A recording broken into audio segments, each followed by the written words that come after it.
The driver felt the wagon's tires rupture and decided to park the car with the hope of changing the tires. It was like a film.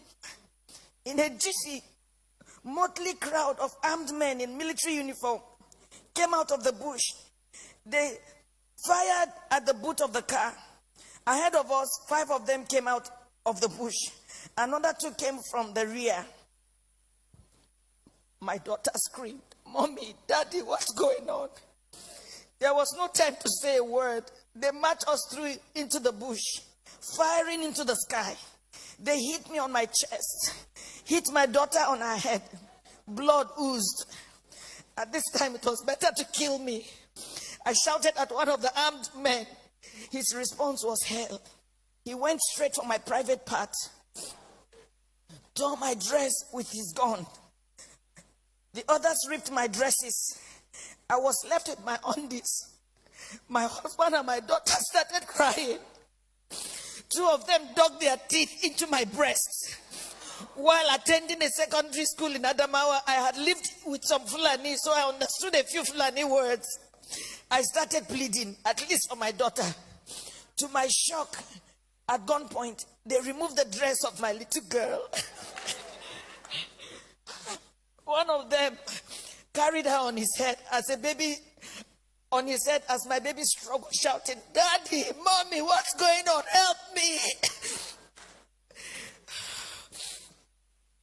I could not help myself. We marched for 9 hours. I was half naked. My daughter was totally naked. Her tears was like a stream of blood on her cheeks. Our phones had been seized. We ended up in an ungoverned region in the thick of the forest. We met a well-organized group. There were some kidnapped victims. I saw 2 women, 2 ladies and 3 men. There were some people with their legs chained to trees. They were as if half dead. We were separated. I was separated from my husband. My daughter was taken away. I only heard her screaming intermittently. I did not know what they were doing to her.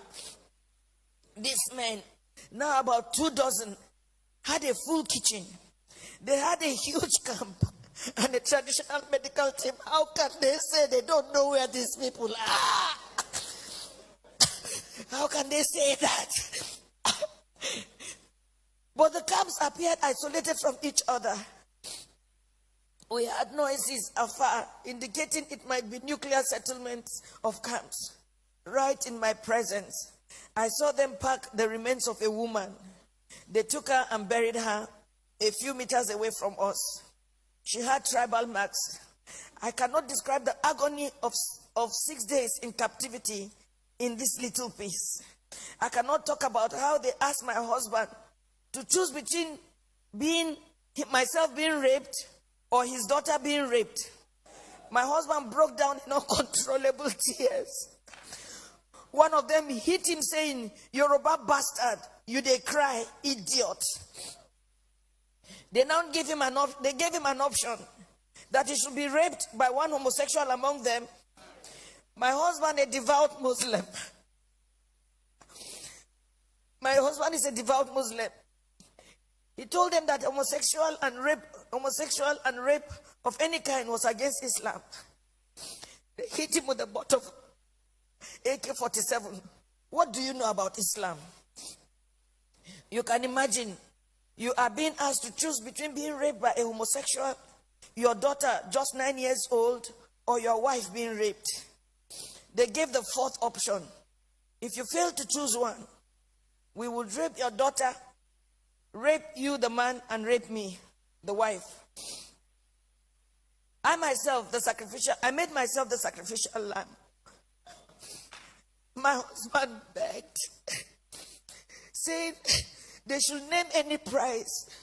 One of them asked him to bend down. 3 beastly criminals sat on his back, jumping until he was too weak to stand.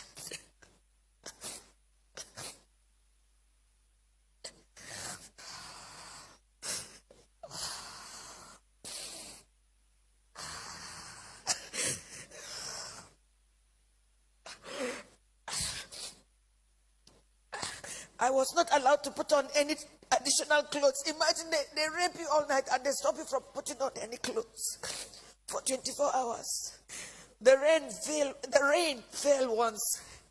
I became a relic at a sexual museum for the armed men, who in turn addressed me and asked questions about my financial standing. New Fulani men joined the camp. They organized military training for the new Fulani men that came, teaching them how to shoot and walk through circles of glowing fire. They were not released until after 6 days. We were not released until after 6 days. We had to walk the same zigzag journey back to the main road, our eyes blindfolded. During the negotiation to pay, they said the money was not for them alone, that they had to settle those who sent them. For me, I see a thriving organized crime supported by powerful political interests. Now, I do not think we were released to freedom after paying a whopping 8 million naira. I do not think we can ever be free. We can never be free from the anguish, the psychological trauma, the nightmares we suffered, the occasional fits of my daughter, her waking up at night behaving strangely, her asking the same question over and over, Mommy, why? And I do not have an answer. In my life, I have never passed through a torture chamber like this. I do not think any society should let this happen.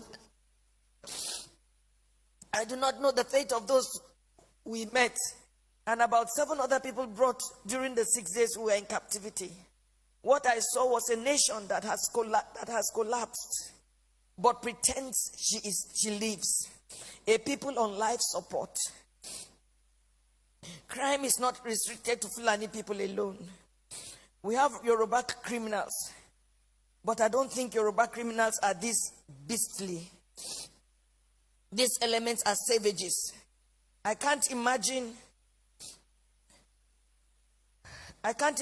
Yoruba thieves going to Sokoto or Maiduguri to kidnap Fulani people and keep them in their own bushes. It gives me mental torture that this is happening, and some people are even trying to justify or look for excuses. Well, as a devout Muslim,